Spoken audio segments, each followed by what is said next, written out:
살아계신 하나님 아버지, 매 순간 매 순간마다 하나님을 떠나지 아니하고 하나님과 함께 동행하며 걸어가는 삶이 되어지게 하여 주시옵소서. 주와 함께 걸어가는 이 여정이 복되게 하여 주시옵소서. 특별히 오늘 드려지는 예배 가운데 많은 한우들이 있습니다. 심령이 많이 상한 사람들이 있습니다. 영의 회복을 간구하는 사람들이 있습니다. 성령이여 기름 부어주시고 은혜 부어주셔서 영이 회복되어지게 하여 주옵소서. 내 낙담되어 있는 마음이 담대해지고 강하게 회복되어지게 하여 주시옵소서. 아버지, 내 연약한 육신이 강건하게 회복되어지게 하여 주시옵소서.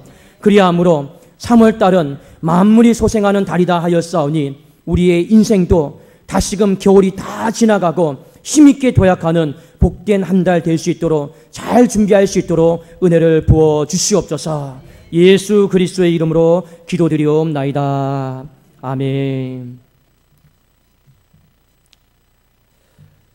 자, 우리가 살아가면서 말이다라고 하는 것이 참 무섭기도 하고 좋기도 합니다. 우리는요, 내가 이 말 때문에 누군가에게 상처를 줄 때도 있고 또 이 말 때문에 누군가에게 힘을 북돋을 때도 있죠. 반대로 우리가 이 말 때문에 내 마음이 힘을 얻기도 하지만 또 상처를 얻기도 합니다. 참 사람 관계가 거의 다가 이 말 때문에 분란이 일어나고 말 때문에 관계가 틀어지고 이 말 때문에 여러분 공동체가 파괴되는 경우들이 얼마나 여러분 많이 있습니까? 이처럼 여러분 말이다라고 하는 건요, 양면성이 있어요. 어떤 양면성이냐? 생명력이 있는 반면에 또한 파괴력이 또 있다라고 하는 겁니다. 그러니까 이 생명력과 파괴력이 동시에 있는 게 말인데 이 말을 우리가 잘 사용하면 얼마나 좋겠습니까? 그런데 성경이 우리에게 말을 하기를 이 말을 정말로 잘 사용하는 사람이 이 세상에는 없다라는 겁니다. 그러니까 야고보서 3장 1절에 오죽하면 선생이 되지 말라고 했습니다. 선생은요, 말을 많이 하잖아요. 많은 걸 가르치면서 오히려 허물도 많고 실수도 많이 하기 때문에 경계를 하고 있는 것입니다. 여러분, 말을 잘하면, 실수하지 않으면 그 사람은요 진짜 온전한 사람이라 했어요. 자, 한번 야고보서 3장 2절을 한번 봅시다. 야고보서 3장 2절입니다. 함께 읽어볼까요? 시작. 우리가 다 실수가 많으니 만일 말에 실수가 없는 자라면 곧 온전한 사람이라 능히 온몸도 굴레 씌우리라. 여기 말씀에 보면 몇 가지 좀 어려운 단어들이 있습니다. 그래서 쉬운 성경으로 보면 이런 뜻입니다. 제가 한번 읽어드릴게요.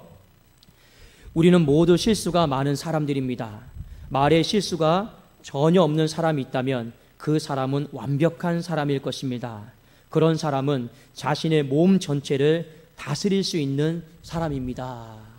그만큼 말 실수 없는 사람은요 온전한 사람이다라고 하는 거죠. 그러면 말은 분명히 양면성이 있어요. 생명력이 있고 파괴력이 있는데 우리가 이 말을 잘 사용해야 되잖아요. 잘 사용을 하려면 우리가 어떻게 해야 되느냐? 오늘 야고보서 본문의 말씀에 두 가지 지혜를 우리에게 일깨워주고 있습니다. 자, 첫 번째가 여러분 무엇이냐면 이 말을 실수로 하지 않고 말을 잘 사용하려면 제어하는 힘이 필요하다라는 걸 인정하라는 거죠. 자, 우리 성경 야고보서 3장 7절 8절을 같이 한번 보겠습니다. 3장 7절 8절입니다. 함께 읽겠습니다. 시작.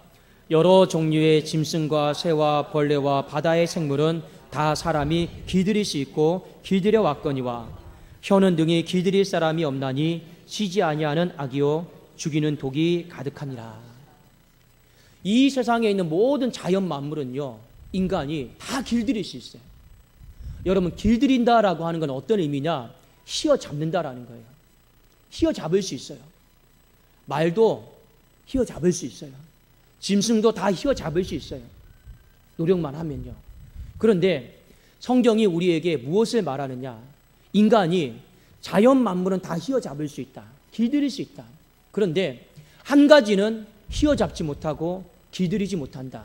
그게 여러분 무엇입니까? 바로 말이에요. 혀예요.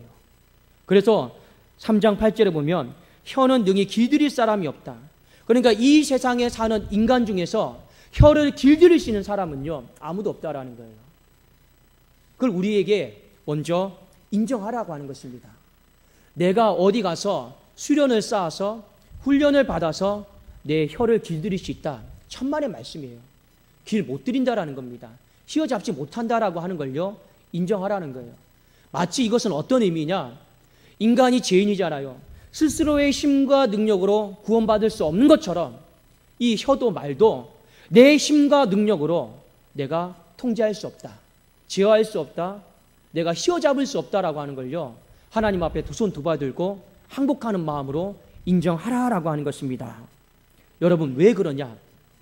성경에 보면 욥이 나와요. 굉장히 경건한 사람이죠. 이 욥도 욥기서 1장 2장에 보면 말을요, 어느 정도 본인이 길들이고 휘어잡았습니다. 그런데 욥기 3장부터 보면요, 이 욥이 말을요, 휘어잡지 못해요. 길들이지 못해요. 원망과 불평을 다 쏟아냅니다. 무엇을 여러분 우리에게 가르쳐주고 있습니까?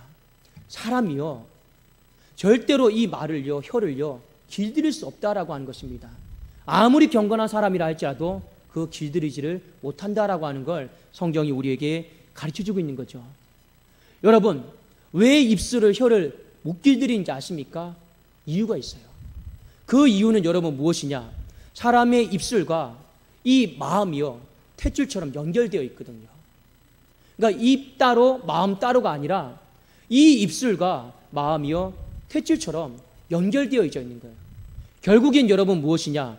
사람이 입술을 길들이지 못하는 게 아니고 마음을 길들이지 못하는 겁니다. 이 마음을 내가 휘어잡지 못하는 거예요. 여러분, 하루를 살아보세요. 마음이요, 수도 없이 손바닥 뒤집듯이 왔다 갔다 하잖아요. 내가 아침에 품었던 그 마음, 여러분 저녁까지 갑니까? 간다라면 여러분 잘 하시는 겁니다. 그런데 누군가를 내가 사랑해야지 하면서도요, 막상 그 사람 얼굴만 보면요, 미움이 확 끓어오를 때가 있어요. 그 사람 용서해야지 하면서도요, 얼굴만 보면요, 분노가 치밀 때가 있단 말이에요. 결국에 뭡니까?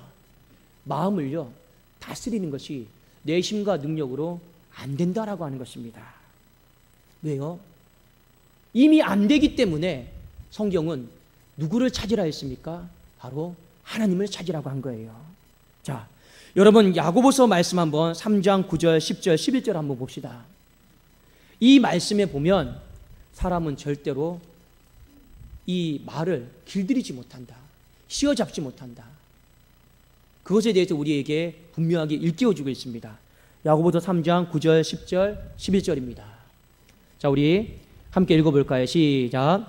이것으로 우리가 주 아버지를 찬송하고 또 이것으로 하나님의 형상대로 지음을 받은 사람을 저주하나니. 이것이 뭡니까? 이 혀예요. 말로 하나님 찬송하고 또 말로 사람을 저주하는 거라요. 자, 10절 한번 읽어보겠습니다. 시작. 한 입에서 찬송과 저주가 나오는도다. 내 형제들아, 이것이 마땅하지 아니하니라. 실제로 우리의 삶 속에 한 입에서 하나님 찬송도 하고 또 사람을 저주하기도 합니다. 실제로 그렇죠. 자, 그런데 야고보 사도는 11절에 이렇게 결론을 짓습니다. 자, 한번 같이 읽겠습니다. 시작. 샘이 한 구멍으로 어찌 단물과 쓴물을 내겠느냐. 여러분 보십시오. 이 우물이 있고 샘이 있습니다. 한 샘에서 단물이 나오든 쓴물이 나오든 둘 중에 하나만 나오는 거예요. 한 샘에서 어느 날은 단물 나왔다가 어느 날은 쓴물 나오는 거 여러분 보셨습니까? 그럴 일이 여러분 없잖아요. 그런데 인간의 샘이 여러분 무엇입니까? 마음이잖아요. 이 마음에서는 왜 단물도 나오기도 하고 쓴물도 나오기도 하냐라는 거예요. 왜 인간의 마음의 샘에서는 찬송도 나오기도 하고 저주도 나오냐라는 거예요. 실제로 그렇잖아요. 실제로 우리가 하루 살아가면서 찬송만 나옵니까? 저주도 나오잖아요. 그러면 여러분 이 말씀은 어떤 의미입니까? 어떤 의미일까요? 바로 우리가 이 인간의 샘이 바로 마음인데 이 마음을 어떻게 제어하고 통제하느냐에 따라서 때로는 찬송이 나오기도 하고 때로는 저주가 나온다라는 거예요. 결국에 야고보 사도가 말하는 건 인간의 셈이에요. 혀의 문제가 아니고 인간의 셈, 마음의 문제라는 겁니다. 그래서 잠언 4장 12절에 보면 무릇 지킬 만한 것보다 더 힘써 네 마음을 지키라 했어요. 이 마음을 지킨다라고 하는 건 마음을 제어하라는 거죠. 통제하라는 거죠. 왜냐? 생명의 근원이 이에서 나기 때문에 우리가 얼마나 마음을 잘 통제하고 잘 제어하느냐에 따라서 생명이 나오기도 하고 독이 나오기도 한다는 것입니다. 사랑하는 여러분, 우리 마음을 잘 지킬 수 있기를 주 이름으로 축원합니다. 자, 예수님이 똑같은 말씀하셨어요. 사람은 마음에 있는 것을 입으로 쏟아낸다. 그러니까 입술 따로 마음 따로가 아니고 반드시 마음속에 내가 쌓아놓은 것을 알게 모르게 입으로 다 뱉는다. 자, 그 말씀이 마태복음 12장 35절, 36절, 37절에 있습니다. 자, 한번 우리 같이 찾아보겠습니다. 마태복음 12장 35절입니다.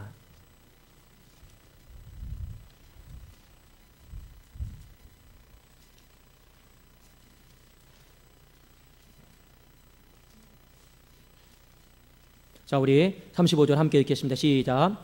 선한 사람은 그 쌓은 선에서 선한 것을 내고 악한 사람은 그 쌓은 악에서 악한 것을 내느니라. 말씀하셨죠. 마음에 내가 무엇을 쌓아놨느냐, 그것에 따라서 선한 말이 나오기도 하고 악한 말이 나오기도 하는 겁니다. 내가 마음에 탐심을 알게 모르게 쌓아놓잖아요. 내 입에서는요 욕심만 나오는 거예요. 이건요 예수님이 말씀하신 겁니다. 그래서 36절 37절에 보니까 내가 너희에게 이르노니 사람이 무슨 무익한 말을 하든지, 이 무슨 무익한 말이다라고 하는 건 여러분 어떤 의미입니까? 생각 없이 하는 말도 다 포함이 되는 겁니다.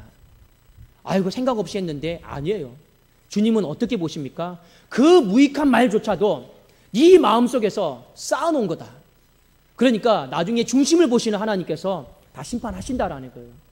마음에 쌓아놓은 것을요. 심판날에 이에 대해서 내가 신문하겠다라는 거죠. 그리고 37절에 내 말로 의롭다함을 받고 네 말로 정죄함을 받는다. 결국에 마음을 심판하시겠다라고 하는 것이 하나님의 말씀입니다. 여러분, 우리의 힘과 능력으로요 제어가 안 돼요. 길들일 수가 없어요. 입술만 여러분 제어하라고 하면요 그냥 다짐할 수 있죠. 말 안 하고 살면 되잖아요. 죽는 날까지 말 안 하면 되잖아요. 그런데 문제는 뭐냐? 이 마음이 제어가 안 된다라는 거예요. 마음이 통제가 안 된다라는 거예요. 그걸요 우리에게 먼저 인정하라라는 거예요.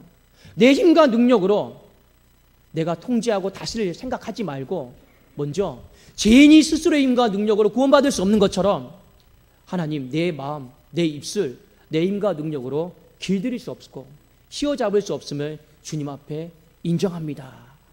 그 인정이 무엇이냐? 바로 성령 충만한 거예요. 여러분, 우리 안에는요 성령 하나님이 계십니다. 내 마음의 여러분 주인은 누구입니까? 내가 아니에요. 내 마음의 주인은요 성령 하나님이신 거라요. 그런데 내가 주인이다라고 하면요 여러분 어떤 일이 벌어지겠습니까? 상황과 환경에 따라서 뒤죽박죽 되겠죠. 그러나 성령이 내 안에 주인 되어주시고 온전한 주권자가 되어주시면요 그 성령은요 찬송하는 말을 할 것이고 감사하는 말을 할 것이고 여러분 순종하는 말을 우리로 하여금 하게 하실 것입니다. 그래도 여러분 아침마다 일어나셨을 때 제일 먼저 우리가 기도해야 될 것이 있어요. 그것은 무엇이냐? 성령 충만하게 해달라고 여러분 반드시 기도하십시오. 어떻게 하는 것이 성령 충만하게 해달라고 기도하는 것이냐? 간단한 겁니다. 하나님, 내 마음은 내 힘과 내 뜻대로 안 됩니다. 하나님께서 내 마음의 주인이지 않습니까?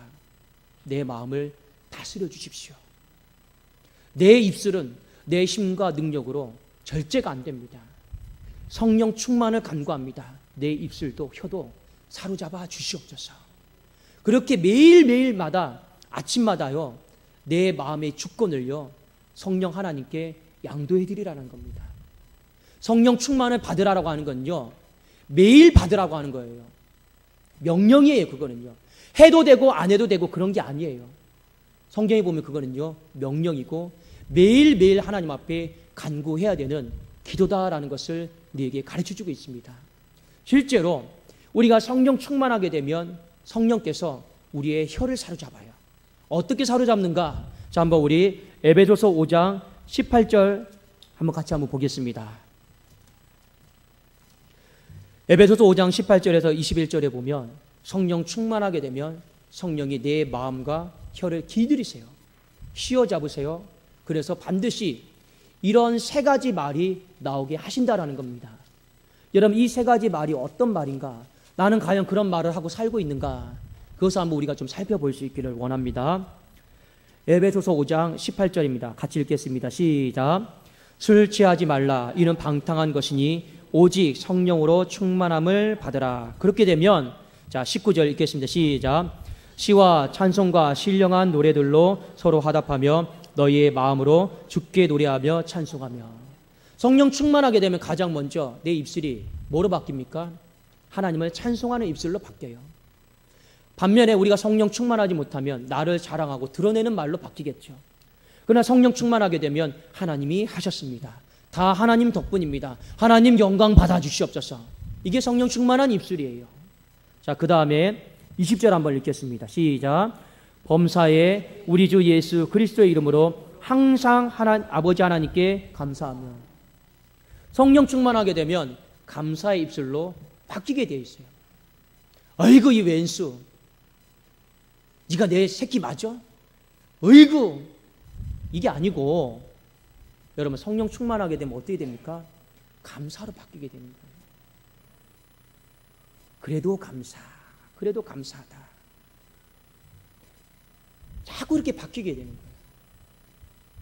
여러분 그렇지 않습니까? 그런데요, 성령 충만하지 않잖아요. 내 마음은, 입술은요, 눈에 보이는 대로, 내가 느끼는 대로 다 내뱉게 돼 있어요. 그러니까 불평하죠. 원망하죠. 말로는 하지 않지만 속으로는 저주하죠. 근데 성령 충만하게 되면 항상 감사하게 되어 있습니다. 데살로니가 전서 말씀에 보면 범사에 감사를 했잖아요. 항상 모든 일에 주님은 감사하기를 원하고 있습니다. 내 힘으로 절대 안 되죠. 그러나 성령 충만하게 되면 감사하게 될 줄로 믿습니다. 자, 마지막에 21절 한번 볼까요? 자, 21절 읽겠습니다. 시작. 그리스도를 경외함으로 피차 복종하라. 이게 여러분 중요합니다. 성령 충만하게 되면 사람과 사람과의 관계 속에서 복종하는 말, 순종하는 말을 하게 되어 있습니다. 그러나 우리가 성령 충만하지 못하게 되면 사람과 사람은요, 부모와 자녀는요, 알력 싸움하게 돼 있어요. 이 알력 싸움이 뭡니까? 너 내 말 들어. 이게 여러분 알력 싸움 아닙니까? 내가 시키는 대로 해. 여러분 이게 알력 싸움이지 않습니까? 그러나 우리가 성령 충만하게 되면 예, 제가 먼저 순종할게요. 성령 충만하게 되면 예, 제가 한번 따를게요. 그렇게 여러분 바뀌는 거 아니겠습니까? 이것이 바로 성령께서 우리의 마음의 주가 되셔서 내 마음을 길들인 사람의, 휘어잡는 사람의 모습이다라고 하는 것입니다. 여러분 야고보서 3장 4절에 보세요. 제가 한번 읽어드릴게요. 또 배를 보라. 그렇게 크고 강풍에 밀려가는 것들을 지극히 작은 키로서 사공의 뜻대로 운행하나니. 지극히 작은 키가 뭡니까? 혀잖아요. 근데 이 혀가 그 강풍이 일어나는 바닷속에 누구의 뜻대로 여러분 운행이 된다고요? 사공의 뜻대로. 마찬가지입니다. 이 세상의 한복판에 살아가면서 이 혀가요, 멋대로 하고 싶어요. 실제로 여러분, 비바람이 막 몰아치고 파도가 몰아치잖아요. 그 키가 여러분 어떻습니까? 그 파도와 이 바람에 따라 지멋대로 움직이잖아요. 그런데 성경은 뭘 이야기하고 있습니까? 사공의 뜻대로 움직인다. 그러니까 우리가 아무리 말에 길들여지지 않는 사람이라 할지라도 사공 대신 성령 하나님의 이 손에 확 붙잡혀 있으면 그분의 뜻대로 우리는 찬송하는 말을 할 것이요, 우리는 감사하는 말을 할 것이요, 서로 복종하고 순종하는 말을 하게 될 줄로 믿습니다. 그러니까 우리가 생명력 있는 말 실수하지 않기 위해서는요, 이번 한 주 무엇 해야 됩니까? 여러분, 하나님, 저는 제 입술과 마음을 도저히 믿지 못하겠습니다. 성령 충만하게 하여 주시옵소서. 이걸 놓고요, 우리 이번 한 주 매 순간 기도할 수 있기를 원합니다. 자, 두 번째, 생명력이 있는 말, 파괴하지 않는 말을 하기 위해서는요, 이 말의 파급 효과를 생각하셔야 되는 거예요. 우리 가끔씩 사람과 만나다 보면 이런 사람 있죠. 악의는 없는데 그 사람이 말을 함으로 말미암아 상처를 받아요. 이런 사람들 있죠. 근데 여러분, 왜 그렇습니까? 말의 파급 효과를 생각하지 않기 때문에 그렇습니다. 그러니까 보통 뭐라고 말합니까? 생각 없이 말한다, 이렇게 말하죠. 생각 없이 말하는 사람의 특징이 뭐냐? 말을 뱉었는데 상대방이 거의 다 상처를 받아요. 그러니까 뭘 생각 없이 말한 겁니까? 이 말의 파급 효과를요, 생각하지를 못한 겁니다. 그런데 성경은 우리에게 똑똑히 보라라는 거죠. 말의 파급 효과를 잘 생각해야 된다. 이 말의 파급 효과가 얼마나 무서운가? 야고보서 3장 5절 6절에 보니까 이와 같이 혀도 작은 지체로 돼 큰 것을 자랑하도다. 보라, 얼마나 작은 불이 얼마나 많은 나무를 태우는가. 혀는 곧 불이요 불의의 세계라. 혀는 우리 지체 중에서 온몸을 더럽히고 삶의 수레바퀴를 불사르나니 그 사르는 것이 지옥불에서 나느니라. 그만큼 여러분, 말의 파급 효과가 무서운 거라요. 인생이 굴러가는 수레바퀴를 다 태워버릴 정도로 말의 파급 효과가 굉장히 무섭습니다. 그러면 우리 이 말의 파급 효과를 줄이고 말의 생명력을 누리기 위해서는 어떻게 해야 되는가? 이 야고보서는요, 잠언과 같아서 지혜의 말씀입니다. 여러분, 혹시 이런 말 한번 들어보셨습니까? I 메시지, you 메시지라고 하는 말을 혹시 한번 들어보셨습니까? 제가 한번 알려드릴게요. 여러분, 이것을 한번 실생활 가운데 잘 적용해 보시면 말의 파급 효과가 확 줍니다. 그리고 말의 생명력이요, 확 일어납니다. I 메시지와 you 메시지는 무엇이냐? 우리가 인생을 살다 보면요, 일이 잘 될 때가 있고 안 될 때가 있어요. 자, 보통 사람들은 일이 안 되면 누구 탓합니까? 남 탓하죠.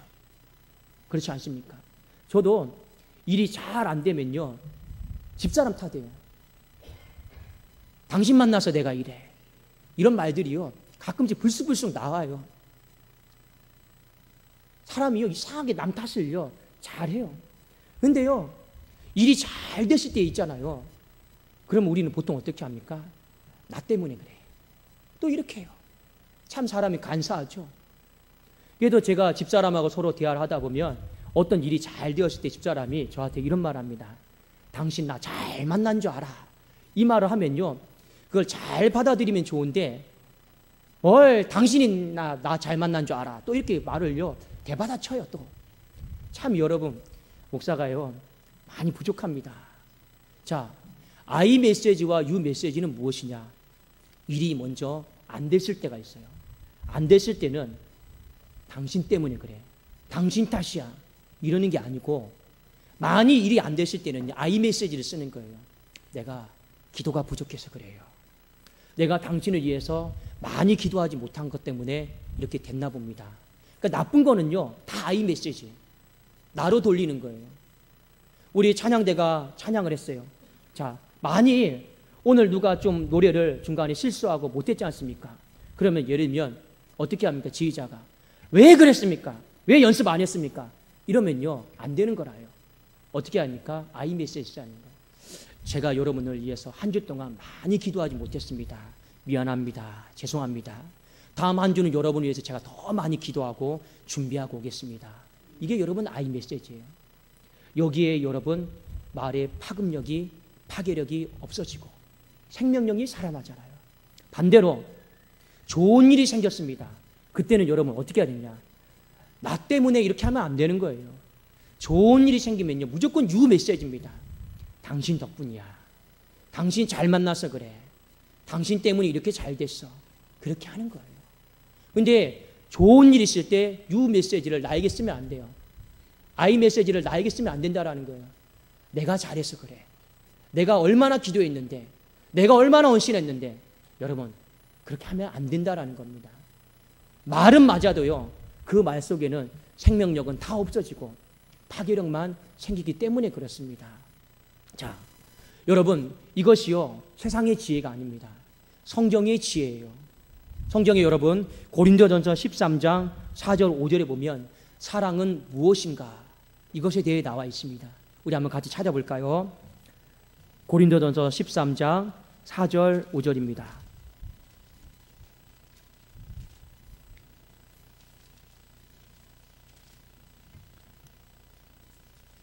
자, 우리 4절 한번 같이 한번 읽겠습니다. 시작.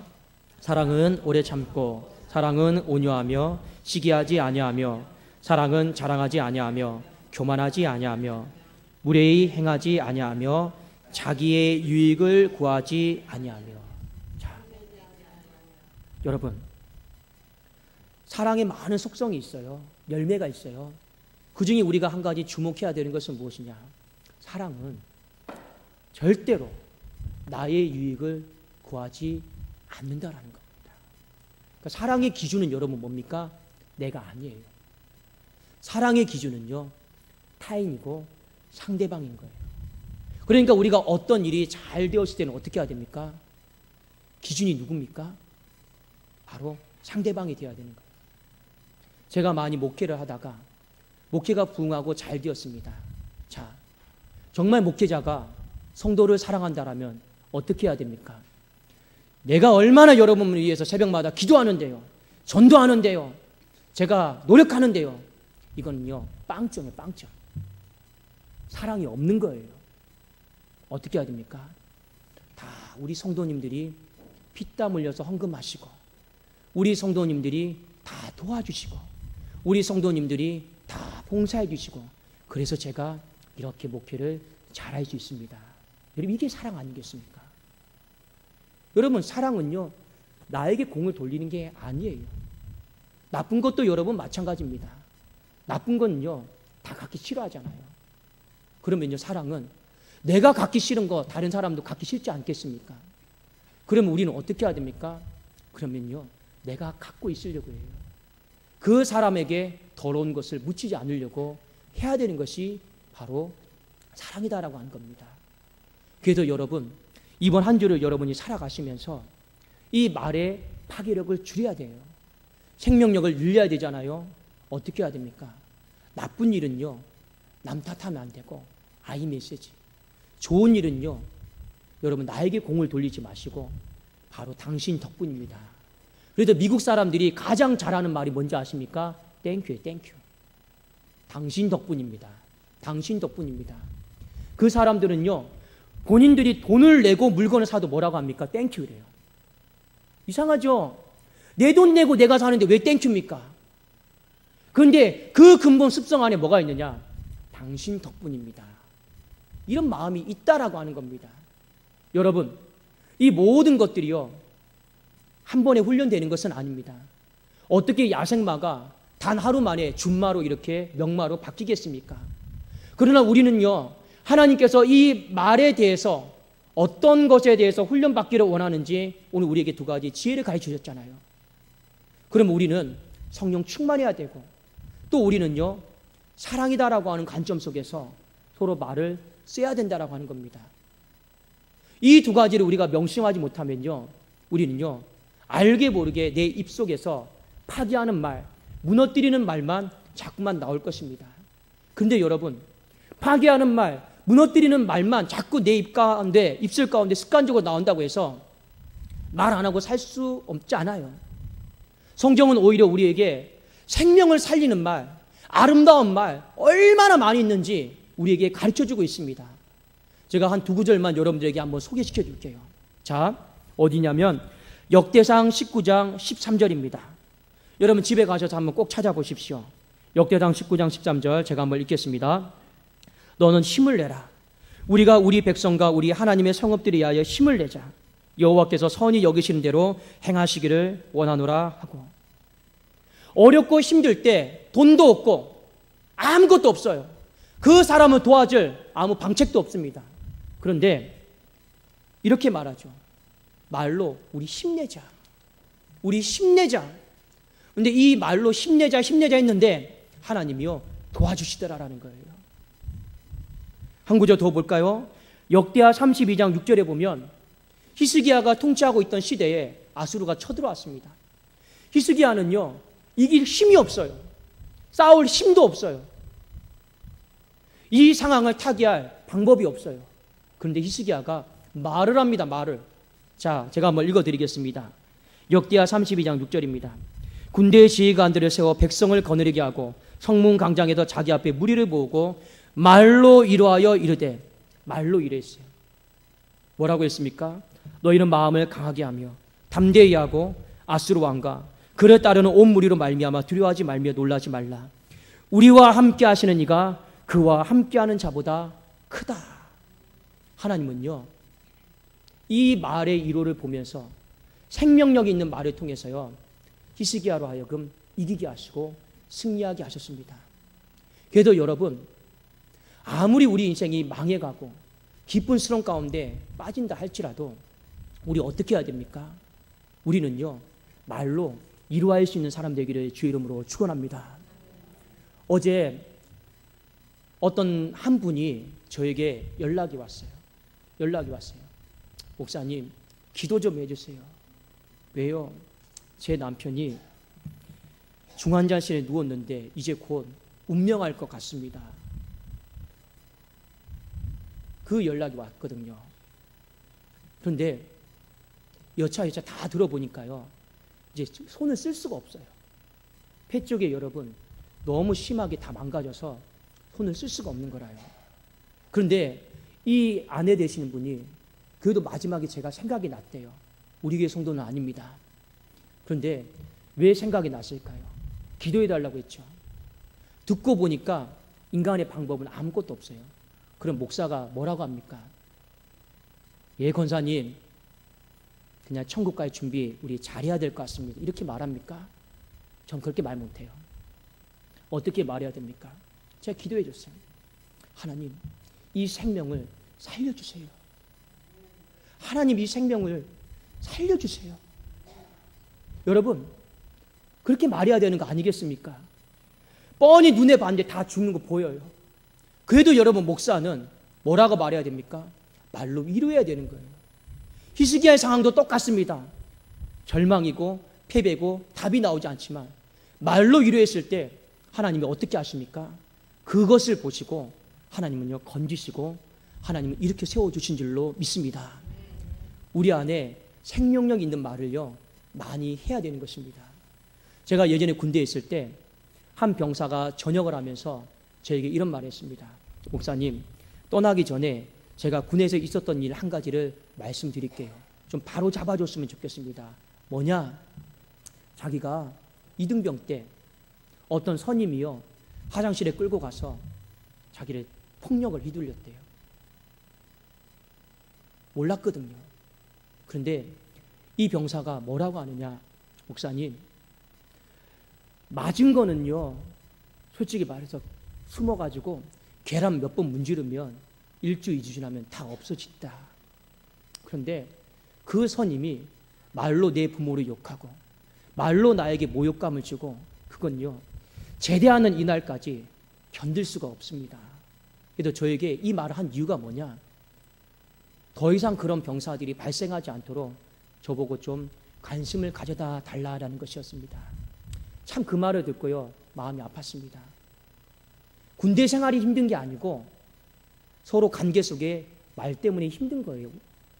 우리는 이 세상을 살아가는 게 힘든 게 아니고, 직장 생활이 힘든 게 아니고, 그 직장에서 부딪히는 그 사람과 말 때문에 우리는 너무나도 힘든 거예요.